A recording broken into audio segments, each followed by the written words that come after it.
Hey, Stella! Hey, Stella! That scream in A Streetcar Named Desire is a classic Hollywood scene. Now, the reason we're showing you today, there is a reason. Today is Scream Day, and that scene is so popular there's a Stella Shouting Contest in New Orleans every year. Back in 2017, Caroline Cornish talked with Elena Passarello, a winner of that contest. Passarello also wrote a book about the human voice and how we use it. I was going to the library and watching a ton of video, listening to a ton of records, interviewing people who understand the science of the voice.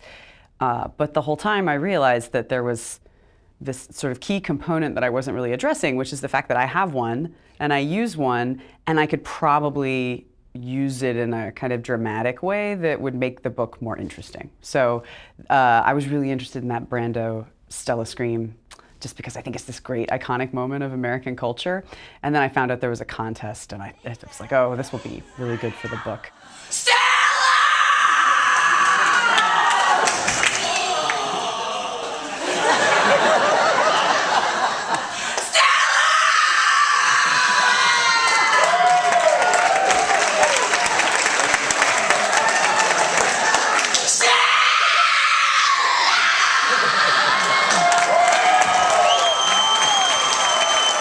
To be honest, though, I think I just kind of jumped at the chance to be able to try to do it because it's such an insane thing to do. So I went down there thinking that I would lose, and then I would write about what it's like to lose a contest like that. You know, all these men around yelling for Stella, and then I show up and I'm a girl and I yell for Stella. But you know, it was New Orleans, so I had a lot of liquid courage and got a little crazy, and then I ended up winning. I was the first woman to win that illustrious contest. And what did that do for your voice and for you? Well, immediately thereafter, I couldn't talk for several days. I went back to where I was teaching in Michigan at the time, and the YouTube clip had started circulating around my students. So I would just be sort of like rasping through the lesson, and I just hear these iPhones going off with this terrible sound. You have a trained voice. I mean, you did voiceover work in the past. Mm-hmm. You became interested in writing about the voice. What is it about the voice that interested you? I worked as an actor for 10 years, and I worked with some people who were extremely vocally trained, could do any accent in the world, and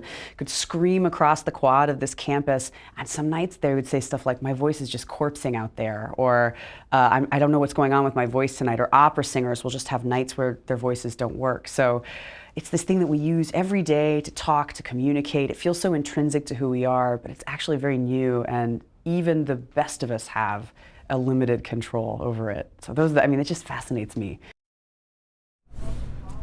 That was Caroline Cornish reporting back in 2017. It is pretty impressive to be able to do that. But I imagine voice coaches everywhere, like, just dial it back. You're doing a lot of harm by just screaming endlessly. But do it the right way. That's right. There's a way to do it correctly.